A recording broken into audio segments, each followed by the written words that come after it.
Hello and welcome back. This is just going to be me talking today. So this video is probably going to get chopped up extensively by my silence remover. The topic I want to really discuss is the broader picture of what I am seeing with the ancestral social critique and how the interplay of this analysis is really starting to unfold, some of which is rather interesting but also disturbing as we look at these different critiques and how they play to a bigger picture. The most important thing to keep in mind throughout this entire discussion is this is not an advocacy of a policy change or a romanticization of a historical period. We are looking at a minimum 300-year past where survival was horribly difficult and everything revolved around hunting and just staying alive. There's nothing romantic about that. It's a horrible, difficult way of life. And it's a way of life that forced these people to really look at what they truly needed in the circumstances of just staying alive. The social critiques I've done already have talked a lot about the modern phenomenon we have, whether it is gender rights or feminism or some of the other hot topic political issues. But the context of the analysis has always been from the standpoint of somebody literally walking out of time into our modern day world. Picturing a man or a woman, a village elder or a shaman, literally from the 1700s walking out into downtown New York City or downtown London. The actual mindset of this individual would be sheer terror in terms of what they would witness. And it's that unusual look at our past as a reference point for our future that I think holds an incredible resource of knowledge and wisdom to be able to see our own life from an alien perspective. And really, when you think about the survival mentality that these people had, it is very much an alien perspective from our modern way of life. We have the convenience of frozen foods, fast foods, comfortable enclosed beds, jacuzzis, hot tubs, cars that travel quite significant compared to what they could do on foot. We have row after row after row of homes. It's a whole different world that we live in versus what they lived in. From our standpoint, life is hard. From their standpoint, looking at our lifestyles from the way they lived, we live like kings and queens and very much have the lap of luxury. It's a strange way of looking at our own world and our own first world problems, because it really shows just how much our society has changed and just how disconnected we as a society have become from the very basic primal instincts of the bare necessity of survival. We have literally gone from just living day by day, praying each night as a species that we stay alive, to populating the planet, to building technology so vast, so expansive, that our whole way of life has changed. Everything we do in this life, in our lifestyles, is so incredibly different. Even something that we take for granted running water, or simply being able to get up and go to the bathroom and not having to deal with nature at the same time. That's completely alien to us in terms of what they had to deal with without running water, without being able to use a microwave or a stove to cook food, having to actually go hunt the food, skin the food, prepare the food, and then build the fire if it wasn't already done so. All of those steps gone by our ideologies. Now we can go get a TV dinner, toss it in the microwave, and 2 or 3 minutes later have a full, complete, satisfying meal. It really is a testament of just how far our society has come. But in that testament of our advances lies the deeper question of what did we lose while gaining? Have we really gained the advantages, or have we simply just forgotten how those advantages came about?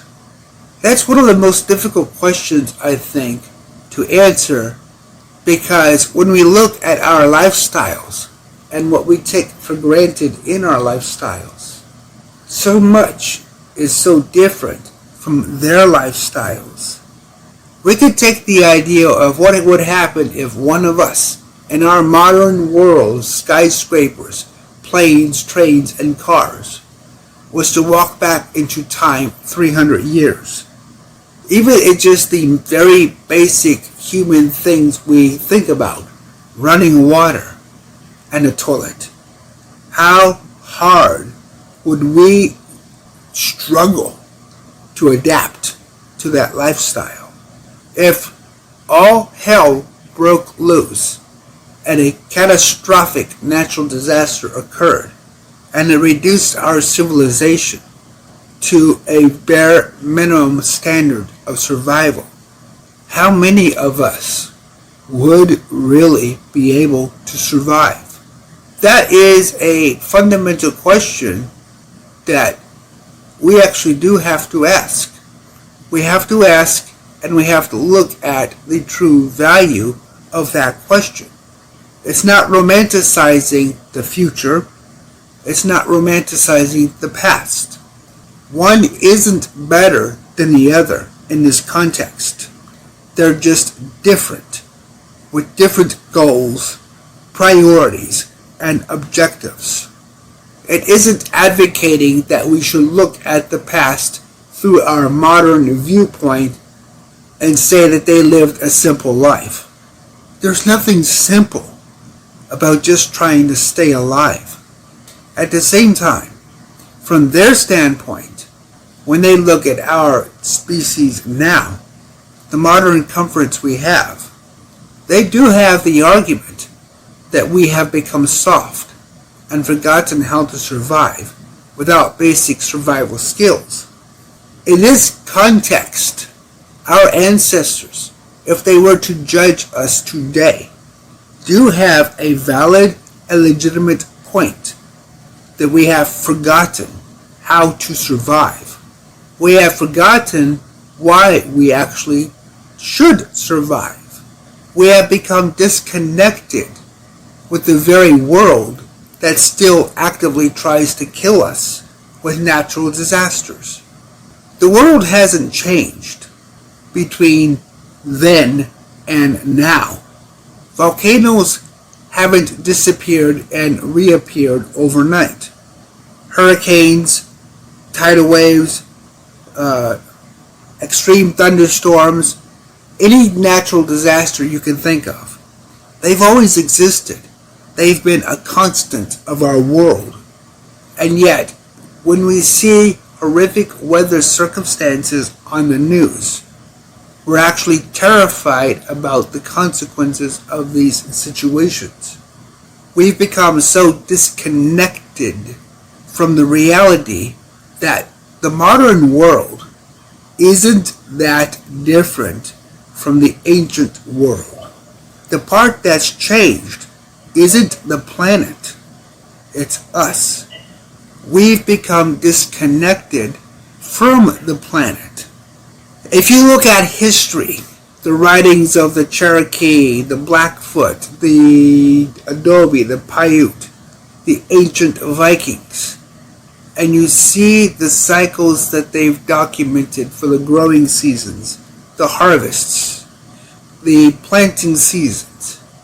While there have been changes in the way we mark a calendar, from the standpoint of the actual labor involved, the act of growing food, the act of sustainable living, our technology has actually hurt us because we have become so advanced that many of us are simply not physically able to go out and work on a farm.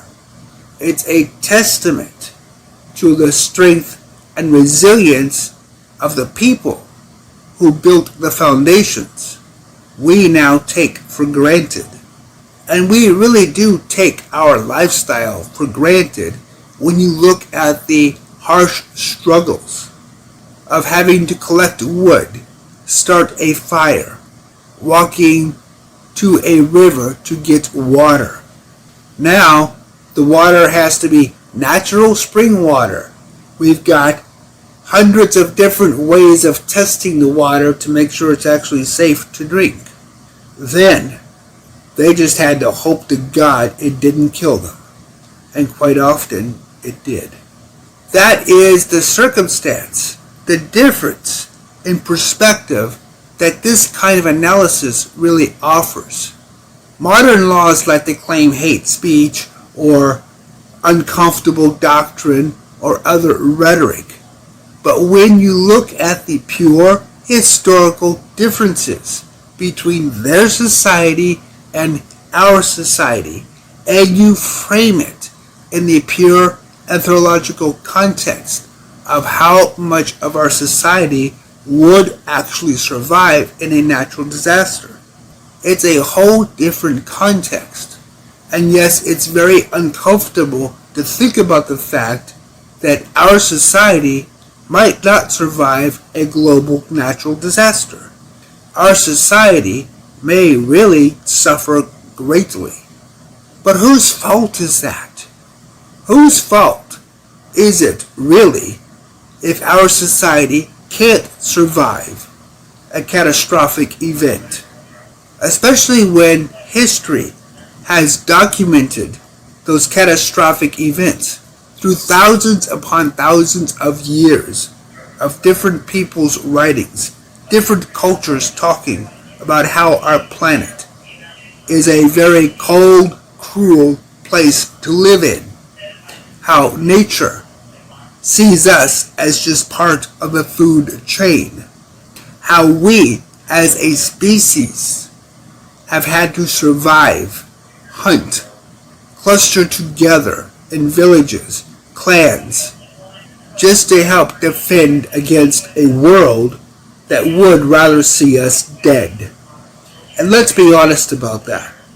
What power do we really have against a raging volcano? Kilauea, Fuego, Popo, Etna, the volcanoes on the Kamchatka Peninsula, the volcanoes in Oregon State or Washington State that are waking up.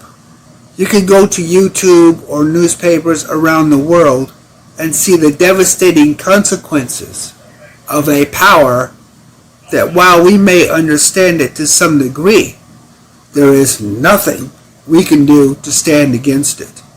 We have nothing at all to help us against the raw, brutal, unholy, righteous wrath of Mother Nature. When the planet comes to life in that kind of a display of raw, true power, real power that humans will never understand, it puts into perspective what our ancestors had to live with, never knowing moment by moment what kind of raw power they would be facing. How did the planet shape, grow, and evolve? What did the planet have for a given region? All of this has become our history, our legacy, as they built this monumental wealth of knowledge that kept them alive. In this day and age, today, 2025, as we look at our modern cities, the fact that LA has a potential volcano sitting in the middle of it is a terrifying thought if it ever wakes up. If that volcano ever woke up, how would LA be able to evacuate or manage that many people? What about Yellowstone? What if it just decides to unleash chaos the way Mount St. Helens did in 1980? St. Helens was small compared to what they believe might happen if Yellowstone wakes up. There are many volcanoes on the planet that have that kind of world-changing power. When St. Helens went off in 1980, it affected the whole world for 2 years, whether it's crops or markets that suffered drastically. We as a species were affected by the lower levels of sunlight, higher levels of depression, higher levels of suicide. So even without the direct consequences of this horrible natural disaster, we had an impact far beyond just that of the physical planet. It affected us in ways that really go beyond and above a situation that we didn't anticipate, we didn't understand, and I'm not so sure we still really do. When you look at history, at circumstances like Pompeii, we can empathize with what they might have felt. But when you look at St. Helens and the people that survived it, it's more than empathy. It's an understanding that Mother Nature really doesn't give a damn about us.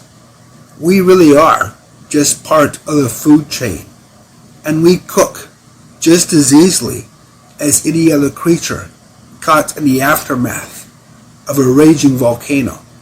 We drowned just as easily as any other creature caught in the aftermath of a tsunami, a typhoon, a monsoon, rapid floods.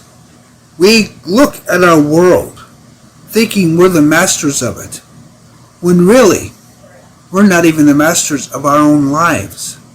Very few of us possess the basic level of survival skills that we would really need if we faced a Grindavik. Let's take a look at that situation.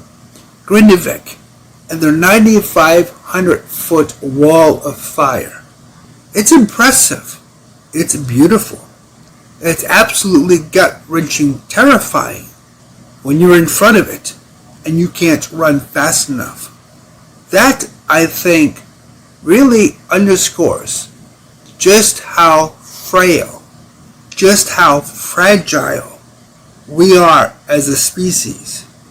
With everything our species has done, all of our achievements, and yet, really, when you look at the true survival of our species in the wake of a planet whose raw power is so unknown, how can we even compare ourselves? We can look at the animal kingdom: lions, tigers, hyenas, elephants, and we can see interesting correlations, and in some cases we can even see how they might even be better than us at survival. They've never lost touch with the world, with the understanding that the very planet they stand on, metaphorically speaking, hates them just as much as it hates us.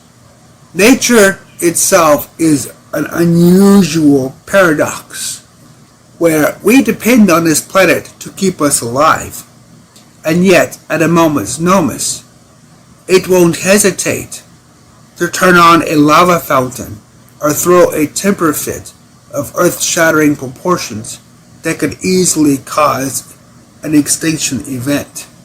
My goal throughout this research is hopefully to show not just how much the world has changed, but how much we have lost in understanding, in connection to the very thing that we depend on for our lives. We can't just get up and go to a new planet and say, oh well. Someday we might be able to. Someday we might have the technology. Providing we don't kill ourselves first in wars, or the planet doesn't kill us in a natural disaster. And that really is the irony of all of it. We live on a planet that could easily kill large populations with a volcano.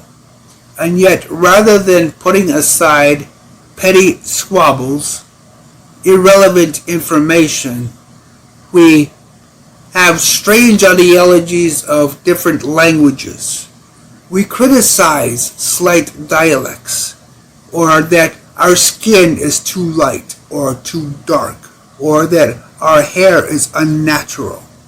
We criticize the very foundations of our survival, the very framework that we need to survive a planet that actively and openly somehow tries to kill us on a daily basis.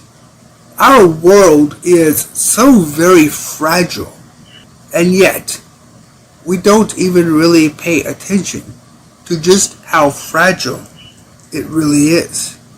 The human species is literally standing on the precipice of oblivion. And this is not something new. The human species has always been standing on the precipice of oblivion. And our biggest enemy isn't the planet that we know is trying to kill us through volcanoes, through typhoons, hurricanes, earthquakes, or whatever horrible natural disaster it might throw at us. The oddity, the irony, is that our worst enemy is ourselves. On a world actively trying to kill us, we have to fight each other over petty nonsense. We have to romanticize the past or blame people nowadays for something that happened 200 years ago. We have to find excuses to justify hatred and racism, when the reality is, when you look at it in terms of Kilauea, in terms of Etna, Fuego, Grindavik, modern real-world threats on an extinction level possibility, and yet we can't even move beyond the petty behavior we exhibit as a species. Why? Why can't we put all that crap aside? Why, as a species, do we have to fight each other when so much else of the world is actively trying to kill us? We live on a world that could kill us and move on and not even blink an eye or care. We have seen time and time again where cities destroyed by natural disaster. The world that doesn't grieve, the world that doesn't care. It just goes on. Nature will reclaim those areas, and at some point it will be as if we never existed, and nothing in the world is going to remember. That, I think, is the most important part of the ancestral social critique. It's not pitting the past against the future or the future against the past. It's looking at us and questioning, why can't we do better? Why do we need to continue the course we're on? This is not about pushing a global agenda or a one government solution with a bunch of overlords sitting someplace in the world making decisions for people they don't even know. No, this is something far deeper. It's about us returning to the responsibility of our local communities. The people we elect, the people we choose, should have a stake in their community. They should live the way the rest of the community lives. You can't have a viable leader making decisions that could affect somebody's life if they have no understanding what that effect or impact is going to be. That is the problem with modern society. We have become so centralized in authority that the authority doesn't give a damn about the actual people simply trying to survive. Our society has become so diluted that the people who should be surviving aren't, because they're being crushed by a bunch of people who don't deserve to survive. And this isn't a judgment of individuality. It's a judgment of character on the basis of actions that would or would not survive in nature alone. That is the whole point of the ancestral social critique. The very fundamental required principles of survival. What is going to keep us alive as a species? What is going to end up killing us? Decisions have consequences. And in nature's world, in the raw world that our ancestors had to live in, those consequences were personal. Today, those consequences have become so visually diluted that we really aren't going to survive into the future, given the way we are going as a species. Whether or not humanity survives, well, that's just a matter of enough people surviving to continue reproducing. But at some point, given current birth rate decline, current aging populations, our species isn't even going to be able to do that. And we will cease to exist. In some way, it's kind of comical when you think about it. With all the things on this planet that could kill us, what is likely to kill us first is going to be ourselves. If you like this video, please give it a thumbs up, share it, leave a comment, let me know what you think. Thank you for watching.